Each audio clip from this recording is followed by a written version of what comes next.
So we're going to be taking another look. Whoa, sorry about that. Let's see here. Oh, we're going to have to put this in front of it maybe, and there we go. Okay. So we're going to be taking another look at saving seeds, a complete guide. Preserving your favorite taste and scents, customize your garden plants, and promoting diversity. It's a really neat book. I wanted a book on saving seeds, and I found one. And what really grabbed my attention was the 322. So if you all know anything about anything, 322 kind of rang a bell, and I was like, maybe this was written by a certain person, and there's some good information in here. Now, plants, just like the animal kingdom, have different life cycles. Some are longer, some are shorter. Hey, Travis, how we doing, brother? And they have, during their cycle, they have to become, alrighty, brother, thanks for dropping in. But yeah, during their life cycles, they also have, to hit a maturing date. They have to live so old before they can produce seeds that will then produce another seed. So while we're talking about this stuff, always remember that your seeds, the fruit that you gather your seed from, is going to have to go through a cycle. Usually, the stuff you get from the store has been picked ripe, and the seeds that you get from there, the plant wasn't mature enough to, enough data wasn't passed from the plant to the seed to then allow that seed to produce another plant. So saving and preserving your seeds, especially if you're trying to become self-sufficient, is a very, very important thing to learn. And just like the animal kingdom, the plant kingdom is very diverse, many different sizes, many different lengths of living periods, and you need to know when for each type of plant that you gather its seeds and how you gather these seeds and in what conditions you want to keep the seeds. So I think we did a few vegetables last week. Let's see. Yeah, I don't think we did that. We did some arugula, asparagus, and the bean. We learned that the fava bean's a little different, the lima bean is a little different, they're from different families, and we covered the beets. So now,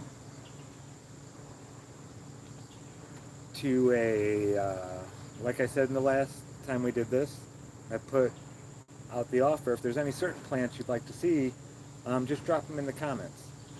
And Danielle said she was very excited about the fact that broccoli was coming up next,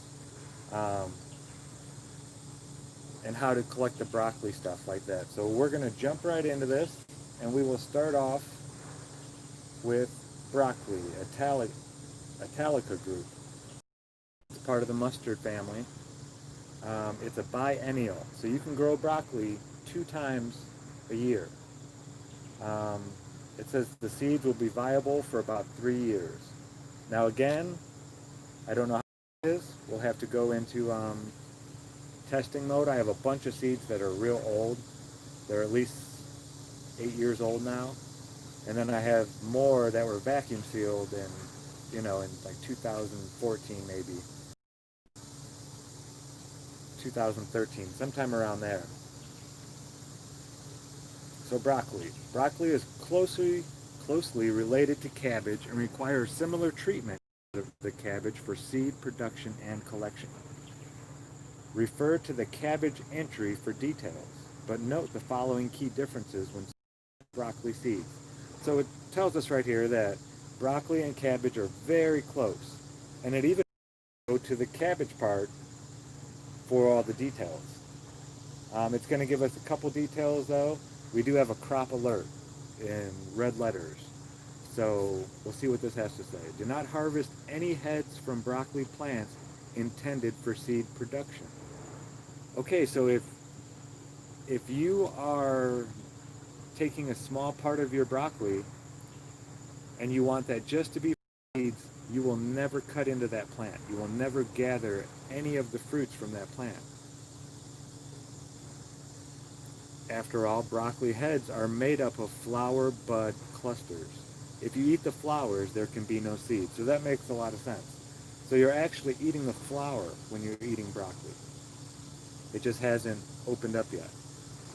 Flowering and seed production. Although broccoli is biennial, spring-planted early broccoli varieties may produce seeds in the fall on the first year of growth.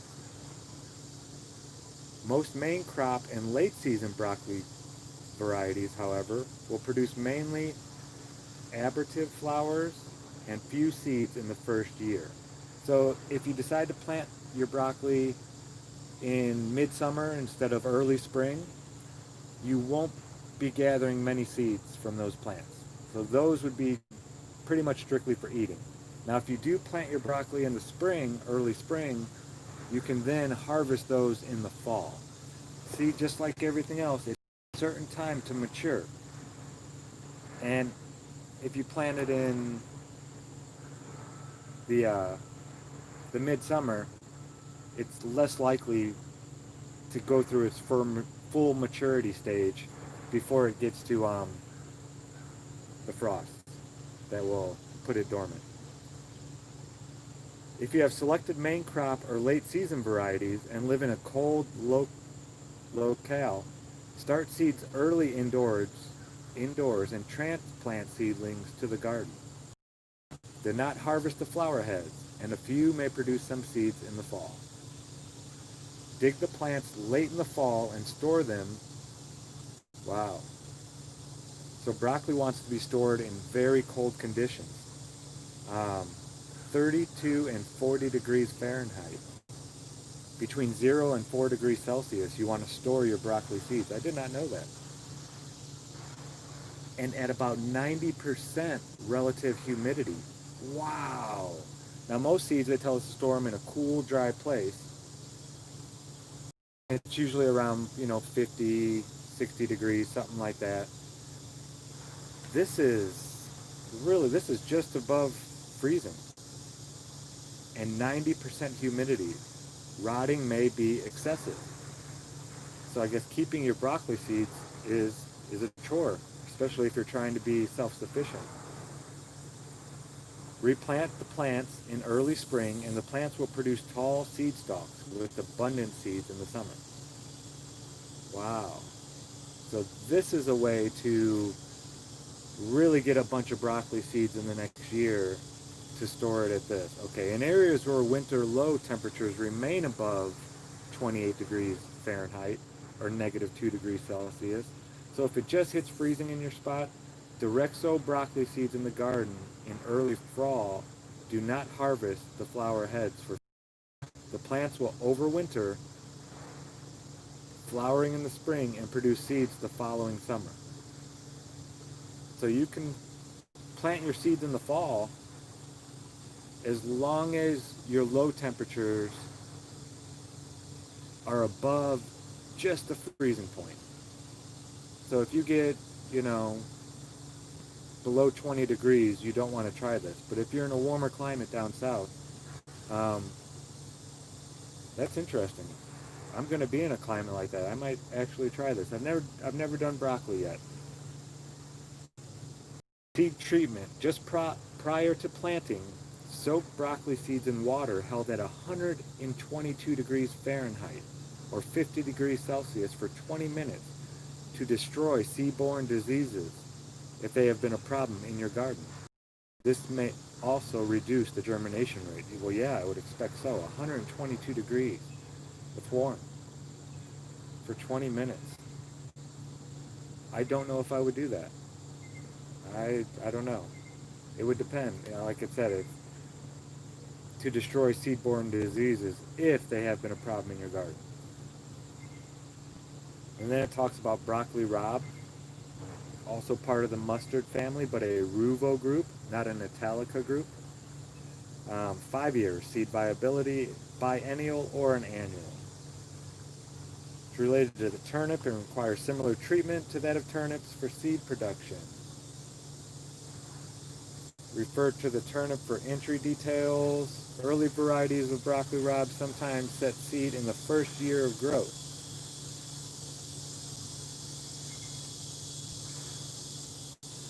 Okay, so a lot of the varieties are biennial and thus need to be overwintered for seed harvest in the second year of growth. Similar for turnips, but in areas where winters are cold, after you dig up plants in the fall, store them in layers in a barrel, kept at about 35 degrees Fahrenheit or 2 degrees Celsius. The plants are very succulent and rots are quite prevalent. Replant viable plants in the garden the following spring. Okay, I guess we will take a look at Brussels sprouts. I like raw sprouts. I don't care for them cooked too much. It is also part of the mustard family. It's biennial, and the seed viability is unknown. I wonder what that means. I wonder if they don't know how long it can go. Okay, this is also, just like broccoli, um, very closely related to cabbage. So it says to refer to cabbage. Seed treatment just prior to planting your Brussels sprouts. Soak Brussels sprout seeds in water at 122 degrees Fahrenheit again, or 50 degrees Celsius, if any were present in your garden, the seed-borne diseases. Okay, and we have a crop alert for Brussels sprouts. Brussels sprouts, plants that you grow for seed production, will still produce sprouts, and it's okay to harvest them lightly in the fall to eat. If you dig plants to store over winter, though, the sprouts will desiccate easily during winter storage. If they do dry out, the plants will be useless for spring planting. To prevent drying, store your Brussels sprout plants in a cool, damp location, such as covered with damp sand in a box. Very interesting. I've heard of using sand to keep temperatures relative, but I never heard of storing anything in wet sand to keep it moist and then digging it up to be able to replant it. That's very interesting. Um, so I'm going to read that again. For your Brussels sprouts, if you're trying to store the whole plant for seed, if you dig plants to store over winter, though, the sprouts will desiccate easily during winter storage. They'll dry out. If they do dry out, the plants will be useless for spring planting. No worries, Nicholas. So we're talking about Brussels sprouts. So to prevent drying of a Brussels sprout, they say to put the plants in cool, damp locations, such as covered with a damp sand in a box. That's amazing. That's so intelligent. And as the sand dries, you can just keep adding water to it. And it keeps your Brussels sprouts nice and moist throughout the whole winter. That's genius. Never heard of that before. Very cool. Now we're going to get into the cabbage. And the last couple, the broccoli and the Brussels sprouts, it said to refer to cabbage for a lot of the way you gather and store the seeds, things like that. It just added a couple things that I don't know if I would do.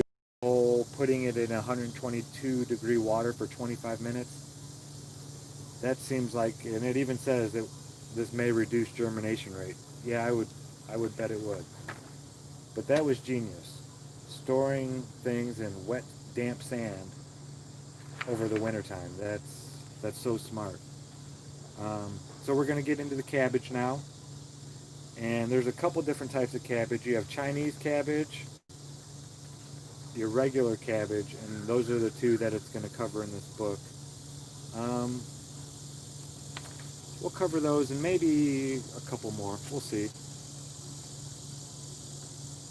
So cabbage, Savoy cabbage, is also part of the mustard family. Makes sense because they're all pretty related. It is a biennial. Again, you can plant it 2 times during the year. You can plant it in early spring, and then you can plant it midsummer and get 2 harvests out of it. Seed viability, 4 years. Spacing for seed saving, 2 feet. So if you want to plant cabbage to gather the seeds, you can't plant them real close together. You want to give them at least 2 feet. And it says save seeds from at least 6 different plants. So cabbage, it's going to take up some space to gather your seeds from cabbage. Flowering. Cabbage requires a cool period before plants will flower. The flowers are perfect but will not self-pollinate. So be sure to plant several plants to ensure adequate fertilization and genetic diversity. The perfect flowers are insect pollinated. The pollen is viable only for a short time. Now, if you want to try to keep them, your seeds, from cross-pollinating, here are the isolation requirements. Several common vegetable crops or groups of brassica out in the middle of nowhere. Sorry about that. I'm reading from a book called The Guide to Saving Seeds. 322 plants, herbs, vegetables, fruits, all that kind of stuff. I'm just letting the boys do their business real quick. And there's Min. So yeah, sorry about that, everybody. I'll get back to the book here in a second. I'm just gonna let them do their business. Let's go take a look at some of these mushrooms out here. Or actually, let's take a look at the wild food. Right here, that's a little clover plant. You can tell it's clover. The 3 leaves that are circular. There's a couple different flower colors of clover, and that was just a little small plant. You'll find patches of clover usually. Now this little guy right here kind of looks like clover. It's got the leaves of 3, but they're heart-shaped. And that is wood sorrel. Also, the whole plant is edible, and you'll find it in patches. Here's some more clover right here.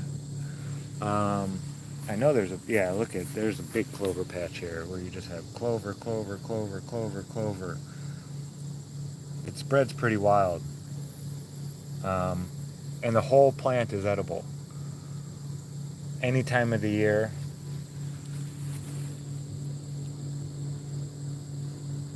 Comes back every year. You know, it's I'm not sure if it's a perennial or an annual. I have noticed though, at least around here, these little pods on these guys, that little yellow flower right there, if you can get them before they open, and they'll get pretty big. They'll get to be about yay big sometimes. They're real good. It's a flavor explosion in your mouth. This is one of the clover flowers. They also come in pink and I believe yellow, but that is real good for smoothies. You just take the top off. You can eat the stem, you can eat the roots, you can eat the leaves, you can eat all of the clover plant. Same with the wood sorrel. Now there's a lot of other plants around here. I'm not really sure. This almost looks like a salsify plant, but I am not 100% sure, so I wouldn't eat it. No, I don't think that is. The leaves down here have these ridges on them. I'm not sure what that is, so I would have to find out before I tried it. Yeah, this is a whole new area for me down here.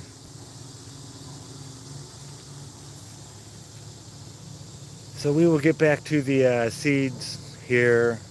Right now the boys are just finishing up their business. You see Hank out there. Minion down there doing their stuff.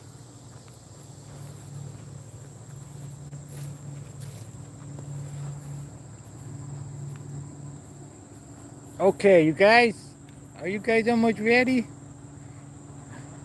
Are you ready, the big man? Yeah, it's a little more humid. I think we're in a valley down here, and a lot of mushrooms grow. A lot of mushrooms. Actually, before I get back to the book, there's a mushroom over here you got to see. It's been going through stages. Wow, that's a cool looking little mushroom. Look at that guy. I've never seen one of those. That is wild looking.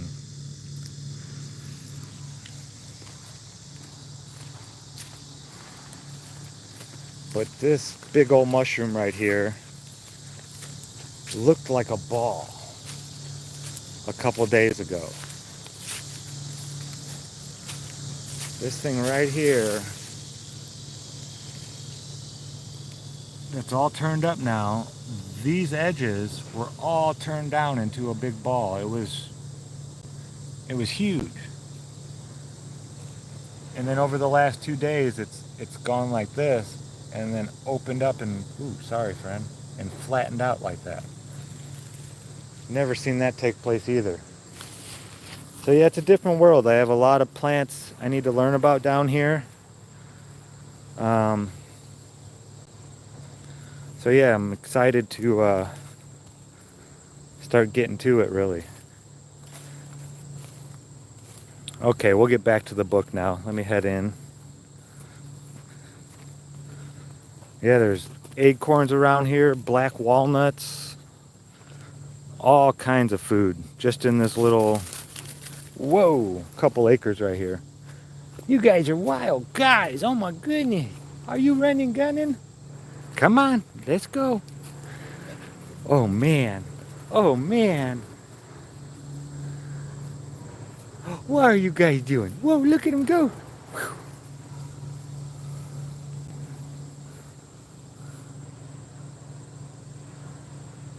2, 1. Whoa. You're crazy, man. He just jumped on that whole hill. Wow, you're crazy. Are you okay? You're a crazy guy. That was a leap. What are you thinking? You scared Dad. Is he okay, man? Checking him out? He alright? Okay. Are you guys ready to go inside? Okay, come on. Sorry about that, everybody. They need to go to the bathroom.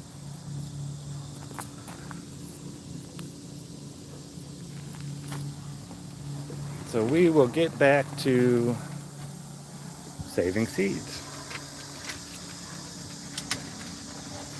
Turn you around, you can see my ugly mug.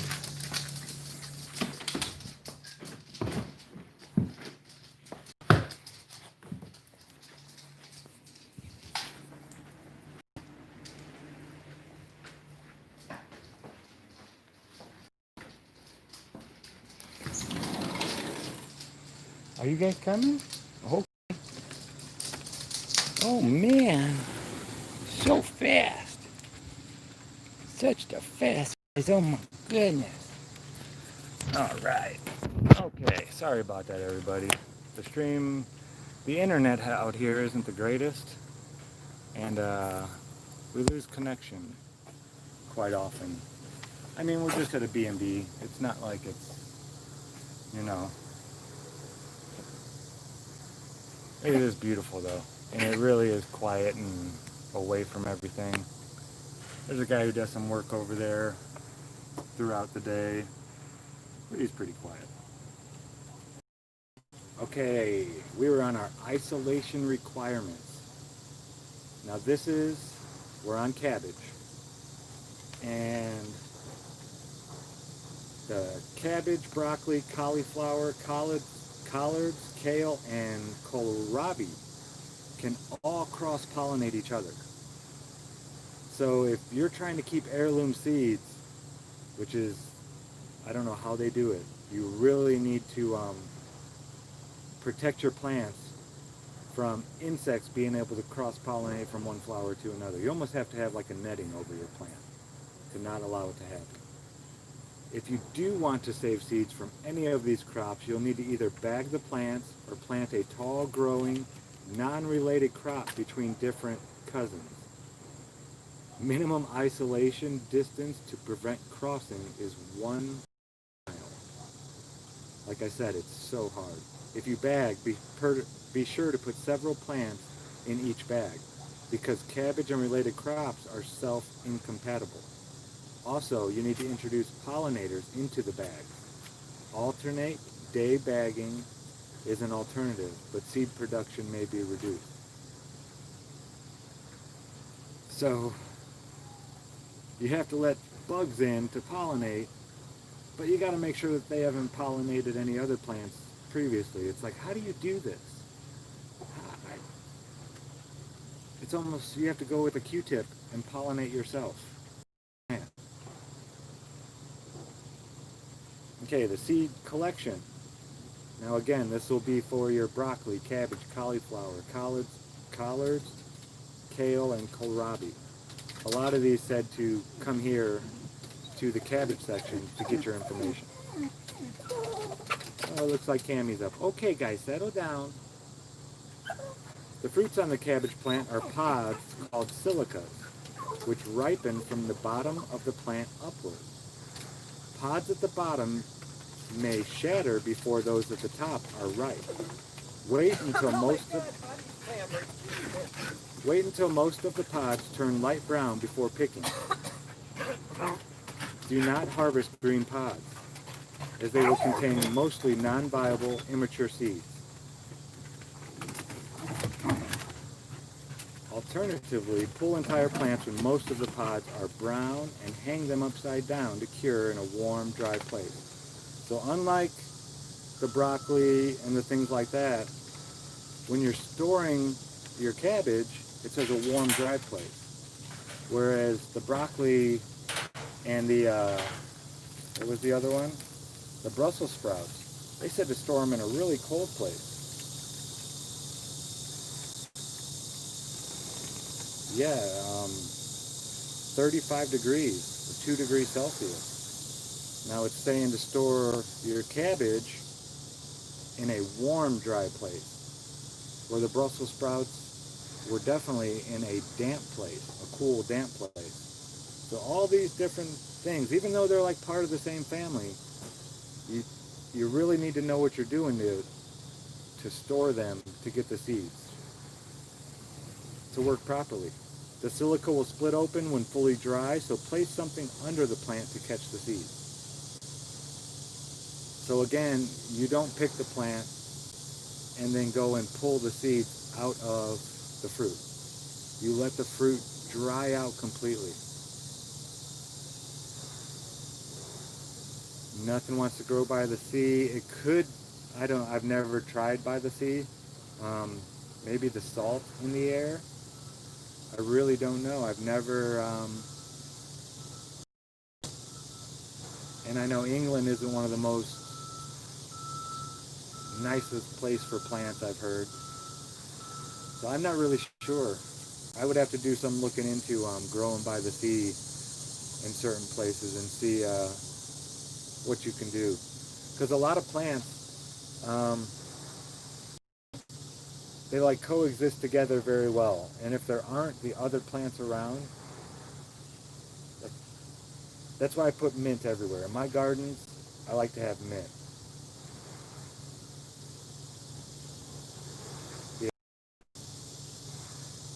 Yeah, I was at Karen B's the other day, and she had some tomatillos that there was lots of flowers, but they just weren't getting the fruit, almost as if they weren't being pollinated.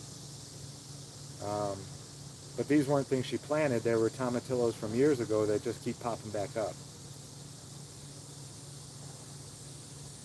So I'm not really sure about growing by the sea.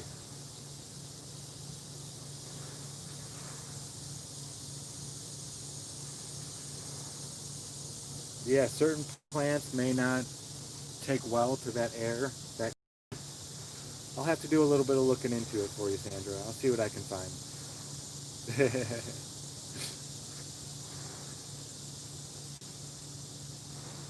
Yeah, lemon balm is pretty amazing.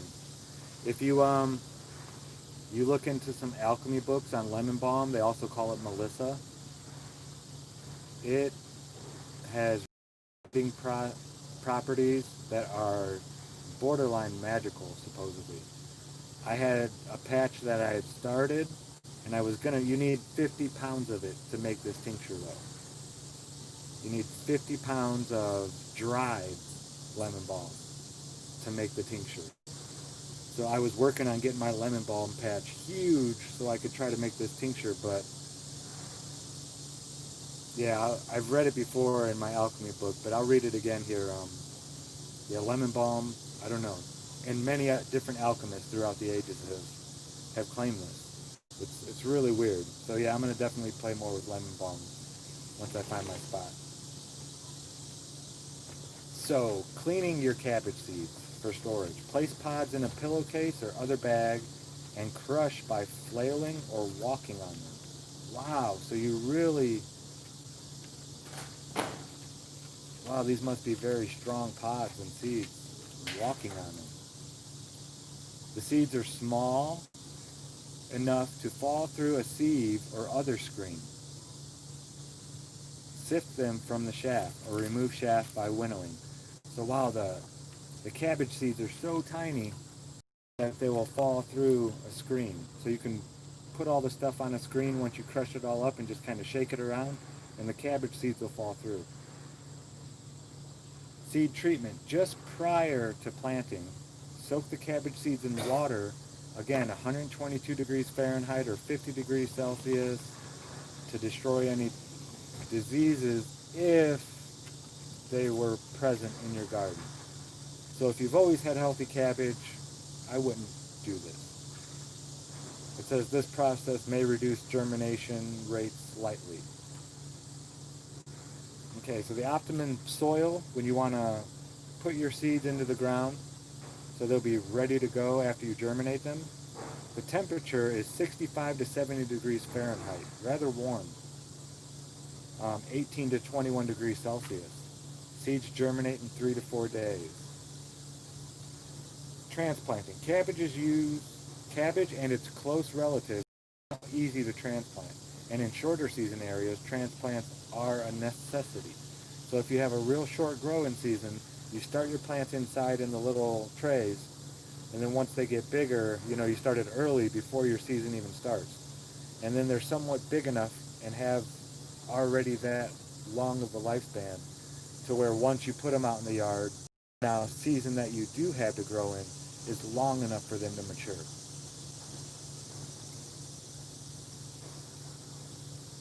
Sow seeds indoors 4 to 6 weeks prior to the transplant in the garden.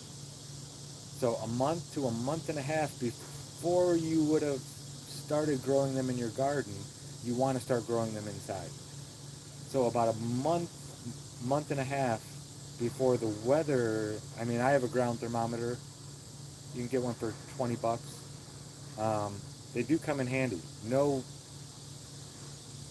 Learn how quickly the temperature changes in your ground compared to the air. It's important. I'm sure all different types of soil are different.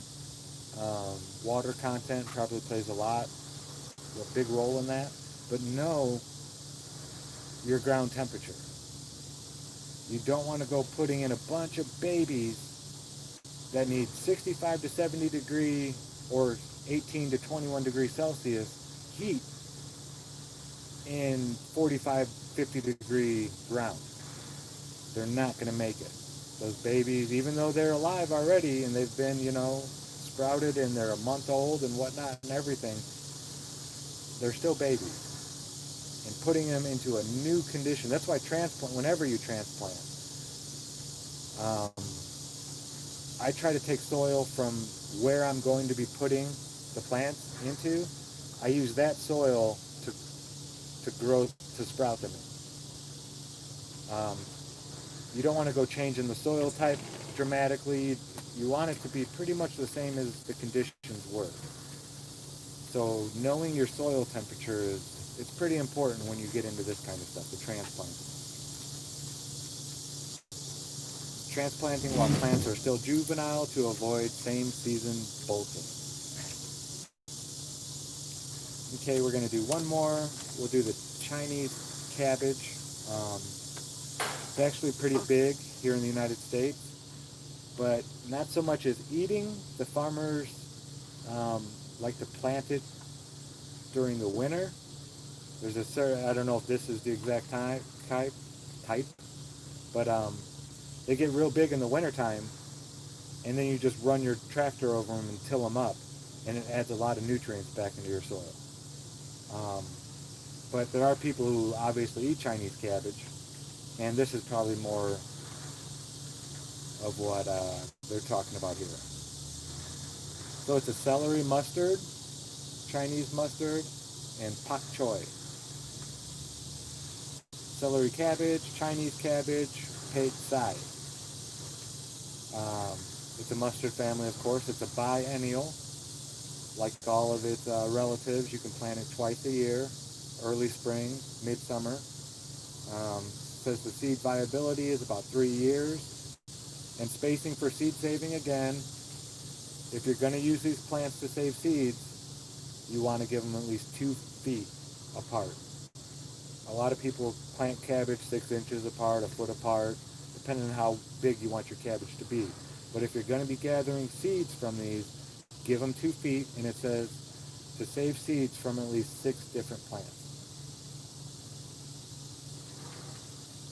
Just like the cabbage. So flowering. Chinese cabbage bears perfect flowers that are insect pollinated. Plants require exposure to a cold period, usually winter, before they will flower. Wow, see, so yeah, it is. It's something that you can plant in the winter, and it doesn't flower until after that winter. Procedure for overwintering Chinese cabbage is the same for a regular cabbage. See page 100. And I'll go over the overwintering cabbage after I finish this one. Isolation requirements. Chinese cabbage varieties will cross-pollinate one another. The Chinese cabbage will also cross with other crops, some mustards, broccoli rabe, and turnips. If you plan to grow more than one variety or closely related crop for seed simultaneously, you can cage plants with introduced pollinators or use alternate day caging.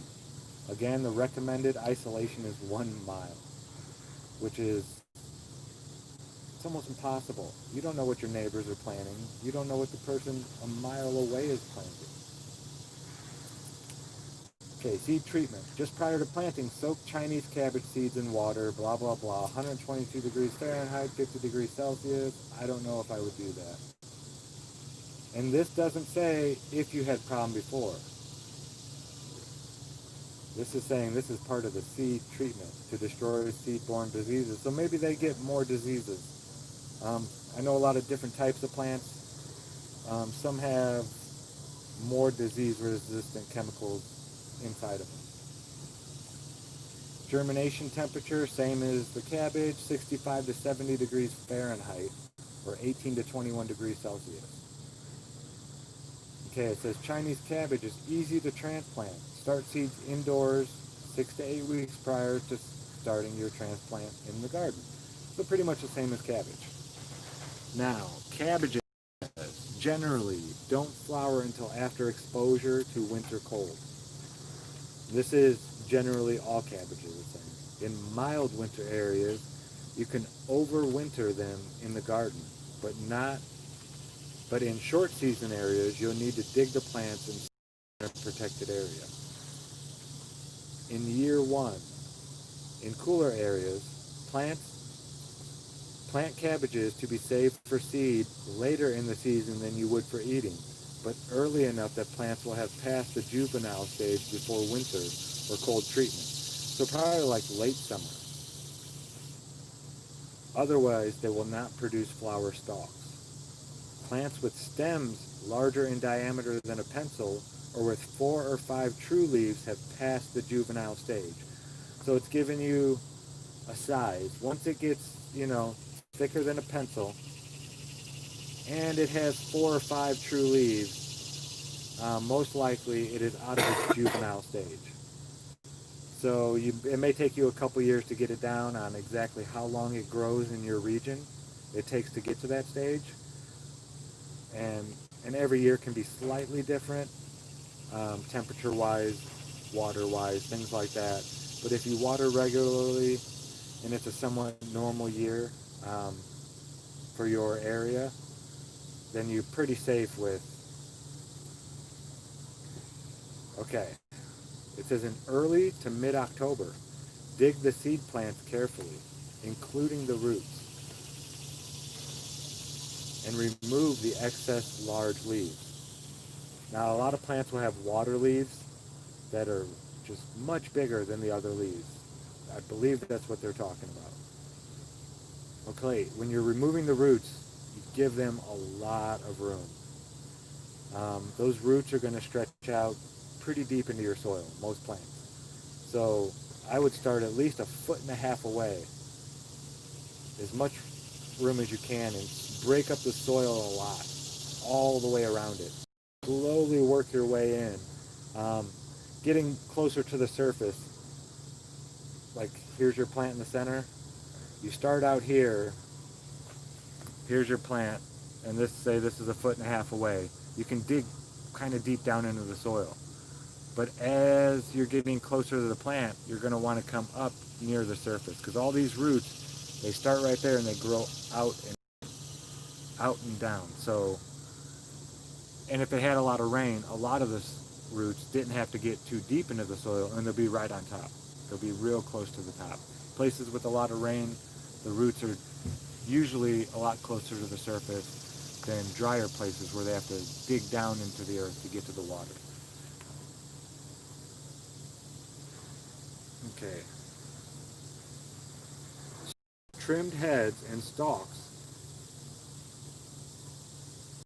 in a damp peat or damp sand in a cool, again, 35 to 45 degrees Fahrenheit or only 2 to 7 degrees Celsius. It's got to be pretty chilly. Humid area, such as the root cellar. Or bury them 2 feet deep in an outdoor pit and cover them with a few inches of straw, overlaying with several inches of soil. And that cover with several inches of leaves or straw. Wow. Now that soil and the leaves and stuff is going to hold moisture. We read on the Brussels sprouts that you put it in sand and you keep the sand wet and cold, and it'll keep your Brussels sprouts safe. But I've never heard this yet. Bury them 2 feet deep in an outdoor pit and cover them with a few inches of straw, overlaying with soil, and then cover it again with leaves or straw. And then it says, see page 34, maintain them in these conditions until spring planting, even though the plants need only a month or so of cold temperatures to initiate seed stalk development. Watch carefully for rotting and discard any plants that develop rot. I don't know how you watch closely for rotting when the plant's 2 feet underground and you have it covered, but maybe, I don't know.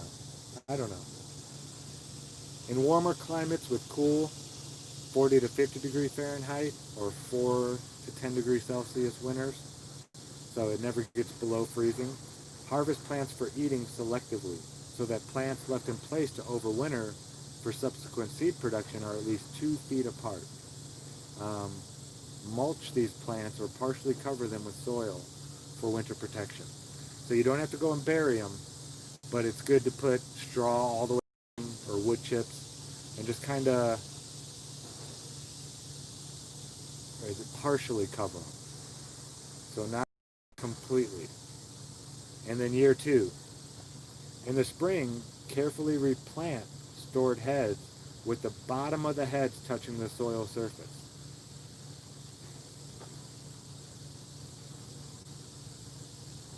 So, okay, so very deep in.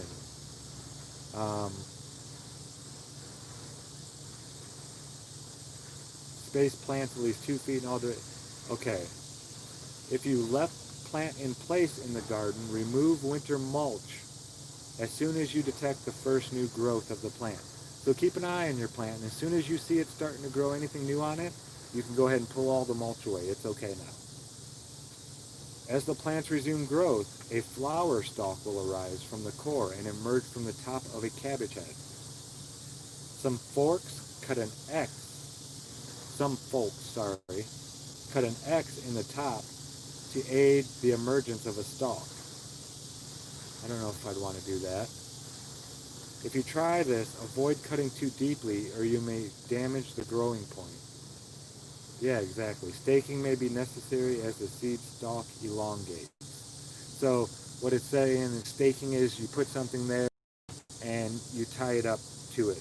You don't want the thing falling over and laying on the ground, rotting itself out. And that is the end of the overwintering part of cabbage. So I think I'm going to end it there for today. I'm going to try to keep these short, just do a few plants at a time. Unless anybody has anything, that was a nice one because Danielle asked about the next one we were going to do anyway. It was the broccoli. Oh, it's my pleasure, Sandra. Yeah, and I will definitely, Sandra, look into trying to garden near the ocean because I've never done it. I've never even talked to anybody who really has. A. McKinsey is a good 15 miles from the ocean, and he has a vineyard and everything down there in Florida. So I don't know. I will definitely take a look at it though. So thank you all for joining. Remember, if you're going to grow your food, the more you put into it, the more you're going to get out of it. Now the greater sacrifice it's going to be. It's going to hurt more when you go to cut it. It's not like trimming some leaves, like getting a haircut, but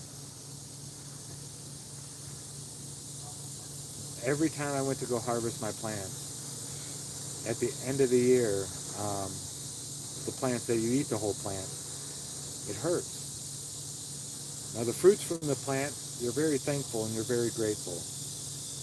But it's, I don't know how to explain it.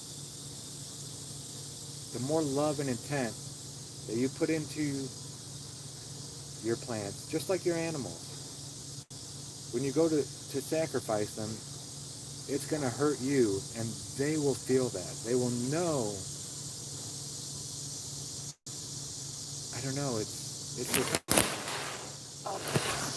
symbiotic relationship that just,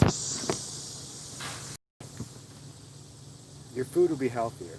You will be healthier. So just think about that when you go to plant things. That they're living. They have feelings. When you neglect them, they won't do so well. Don't be too protective, Let them live. Let them overcome certain obstacles.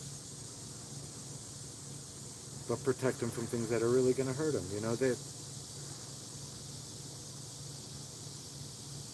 Treat it as you would one of your pets. And once you do this, that sacrifice that hurts so much, you put that into that plant as well. And then you guys become one when you consume them. I don't know. They've taken away a lot of the spirituality of our food.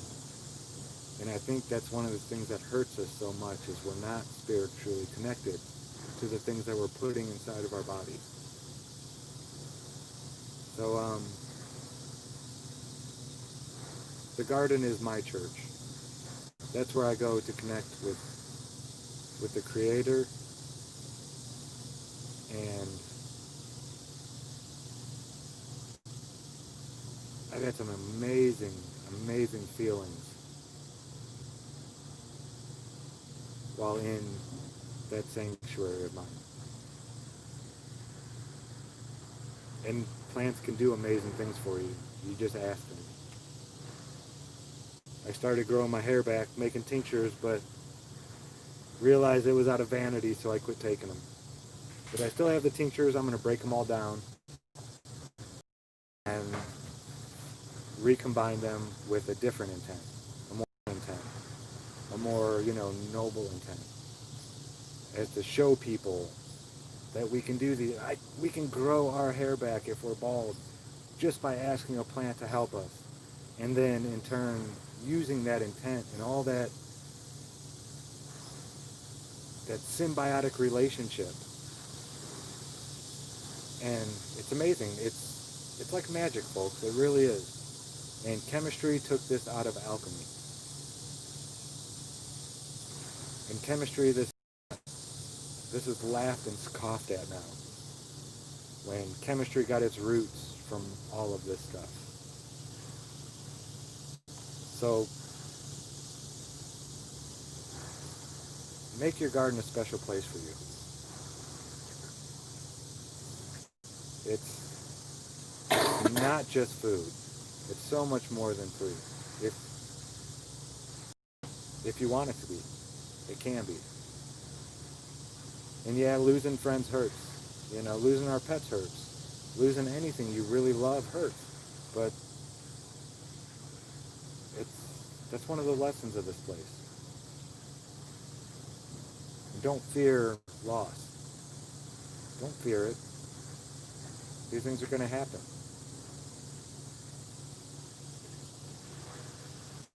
So that's it. I'm going to get out of here. I love y'all. Take care. Have a wonderful day. And I will see you next time. I don't really know when the next one of these is going to be. It's kind of an inspirational thing. I hadn't checked my comments in a while, and I went and looked, and I saw that I had a few comments on this video, and people were asking some more questions and whatnot. So I figured I'd do another live stream. Yeah, Smurfer, we covered your broccoli.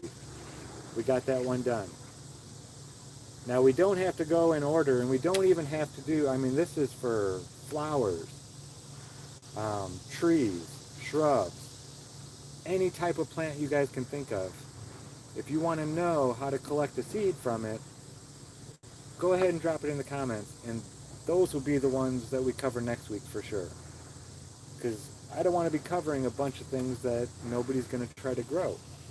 And if there's something that you really want, it's getting to that time to be saving seeds and to be knowing what to do with our plants to collect these seeds. So, like in the wintertime, we'll get more into the alchemy stuff. I'll go back into alchemy books. And that's the time when you have all your plants dried out and you start making your alchemical tinctures and stuff. So like nature, I'm going to work in cycles. And right now our cycle is saving seeds. So if you're interested in saving seeds, I'm going to try to do a couple of these a week. They will be early, probably earlier than this. I'm an early bird. It's a little quieter. The cicadas aren't out yet and stuff. But yeah, that's it for today. This is Good Times hanging out. As always, thanks for watching, guys. Peace.